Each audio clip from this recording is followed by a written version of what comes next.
ہم بات کرنے جا رہے ہیں وعدہ خلافی، دھوکہ اور امانت، ان تینوں پہ ہم بات کریں گے، لیکن پہلے ہم وعدہ خلافی پہ بات کریں گے۔ ہمارے ساتھ یہاں پہ گیسٹ موجود ہیں اور ہمارے ساتھ ہیں علامہ سید قمبر علی شاہ۔ السلام علیکم۔ ان العہد کان مسئولہ۔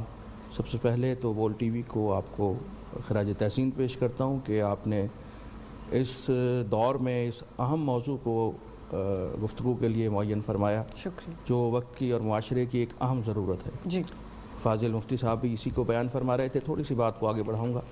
پورے قرآن مجید میں 46 مرتبہ لفظ عہد مختلف صیغوں میں ذکر کیا گیا اور تاکیداً کہا گیا ان العہد کان مسئولہ، یہ جو وعدہ ہے، یہ جو عہد ہے، ہم اس کے بارے میں تم سے ضرور سوال کریں گے۔ اور وہ چیز کتنی اہم ہوگی جس کے بارے میں خالق سوال کر رہا ہے اور دنیا میں یاد دلا رہا ہے، اس پہ کام کرنا، یہ پوچھا جائے گا۔ اگر کلاس میں کوئی ٹیچر کہے کہ اس سوال کو ذرا دھیان سے یاد کرنا، یہ ضرور آئے گا کوسچن پیپر میں، تو وہ ایک انتہائی اہم سوال ہو جاتا ہے۔ اس کے علاوہ عہد کو کبھی قرآن نے میثاق کے نام سے یاد کیا، کبھی وعدے کے نام سے یاد کیا، مگر تاکید اسی چیز پہ زیادہ رکھی گئی۔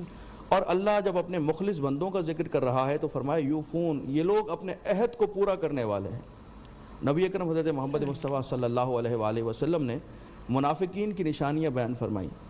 ان میں سے ایک نشانی ہے جھوٹ بولنے والا، دوسری نشانی ہے خیانت کرنے والا، اور تیسری نشانی ہے اپنے وعدے کو توڑ دینے والا۔ مکر جائے۔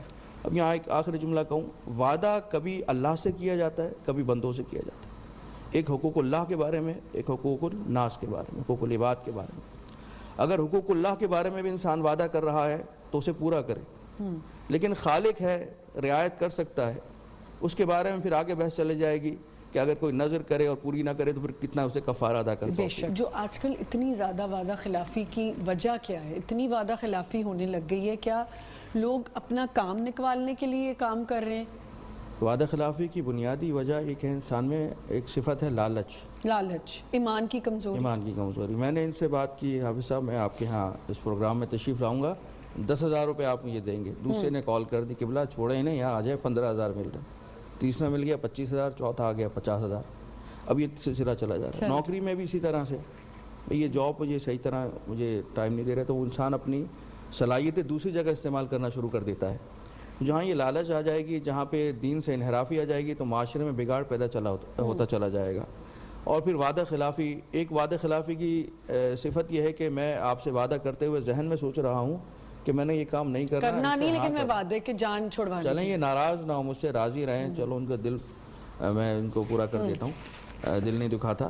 لیکن یہ بھی اصل جو نفاق ہے وہ یہ ہے، آپ ان سے صریحاً کہیں کہ میں اس وقت حاضر ہو سکتا ہوں، اس وقت نہیں ہو سکتا۔ بالکل نہیں۔ اور اگر کوئی بھی آپ کام نہیں کر سکتے، بجائے اس کے کہ آپ کسی کو جیسے کہتے ہیں نا لارا لگانا، وہ لگانے سے بہتر ہے کہ آپ اسے کہیں کہ جی میں کر ہی نہیں سکتا۔ بہت سے ایسے لوگ ہیں جو ہمیں برے بھی لگ رہے ہوتے ہیں، وہ بلنٹ ہوتے ہیں، ابرپٹ ہوتے ہیں، ابرپٹلی کہہ دیتے ہیں یا بلنٹلی کہہ دیتے ہیں اسٹریٹ کہ نہیں ہم نہیں کر سکتے، چاہے آپ کو برا لگے یا اچھا لگے۔ لیکن اگر آپ وعدہ کر رہے ہیں تو پھر آپ کیسے کہتے ہیں دعا کا بھی وعدہ ہوتا ہے۔ جب لوگ جب عمرہ حج پہ جا رہے ہوتے ہیں، اگر آپ نے وعدہ کیا کہ میں آپ کے لیے دعا کروں گی وہاں یا کروں گا، تو آپ کو کرنی چاہیے۔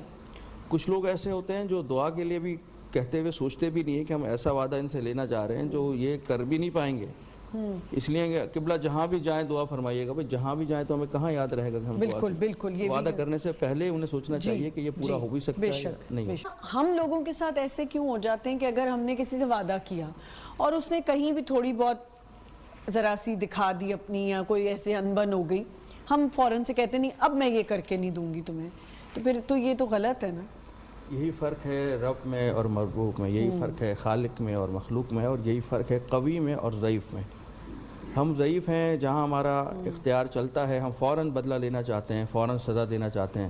وہ خالق ہے، وہ ساری قدرتیں اپنے پاس رکھتا ہے، انسان کو موقع پہ موقع عطا کرتا ہے کہ کسی طرح میرا بندہ پلٹ کر میرے پاس واپس چلا آئے۔ اسی لیے اس نے توبہ کا در کھلا رکھا ہے، استغفار کرے، توبہ کی معنی ہی پلٹ کر آ جانا ہے۔ خالق ہے، موقع دے رہا ہے کہ آؤ رب کی طرف پلٹ کر آؤ۔ اور یہ وعدہ وفا کرنا اتنا اہم ہے کہ اس سے انسان کی شخصیت قابل اعتبار بھی بنتی ہے، قابل اعتماد بھی بنتی ہے، اور ایک شخصیت سے پھر پورا معاشرہ قابل اعتبار بن جاتا ہے۔ مسلمانوں پہ آج دنیا کو اعتبار ہے یا نہیں ہے؟ نہیں ہے، لیکن کچھ افراد کی وجہ سے۔ ایک پریزیڈنٹ، اس وقت میں نام نہیں لینا چاہتا، دنیا میں موجود ہیں، جو صبح کچھ کہتے ہیں شام کو کچھ کہتے ہیں۔ پوری دنیا حیران پریشان ہے، سوچ رہی ہے اب آگے دن یہ کیا کرنے والے ہیں، ان کی کوئی پالیسی واضح نہیں، تو قابل اعتبار نہیں ہے، صرف وعدہ خلافی کی وجہ. جب واپس آئیں گے تو آپ نے اکثر فیملیز میں دیکھا ہوگا کہ بڑے بوڑھے جو ہیں وہ ایک وعدہ لے لیتے ہیں کہ جب ان دو بہن بھائیوں کے بچوں کی شادیاں ہوں گی آپس میں، اب وہ وعدہ اگر نہیں پورا کر پا رہے کسی بھی مجبوری کی وجہ سے، دیکھیں اگر لڑکا نہیں مان رہا، بچے بڑے ہو گئے، پھر اس طرح کے وعدے تو والدین اس لیے کرتے ہیں تاکہ وہ اپنے گھر کو مزید جوڑ کے آباد کر سکیں، لیکن انہیں دیکھنا چاہیے کہ وعدہ ہم آج کر رہے ہیں، ازدواج ان کا 10 سال کے بعد ہوگا، 15 سال کے بعد ہوگا، تو اس میں جو گیپ آ جائے گا، ان کی تربیت میں جو فرق آ جائے گا، جو مزاجوں کا اختلاف آئے گا، اس کا مزاج کچھ اور، اس کا مزاج کچھ اور، کیونکہ انہیں زندگی گزارنی ہے تو اس میں ان کی اپنی رائے مقدم ہے. جب تک وہ خود راضی نہیں ہوتے، خود اظہار نہیں کرتے، تو کسی کو حق نہیں پہنچتا کہ وہ کسی کا کسی سے بندھن ایسا باندھ دے کہ مجبور ٹھیک ہے. کافی خوبصورتی سے وعدہ کو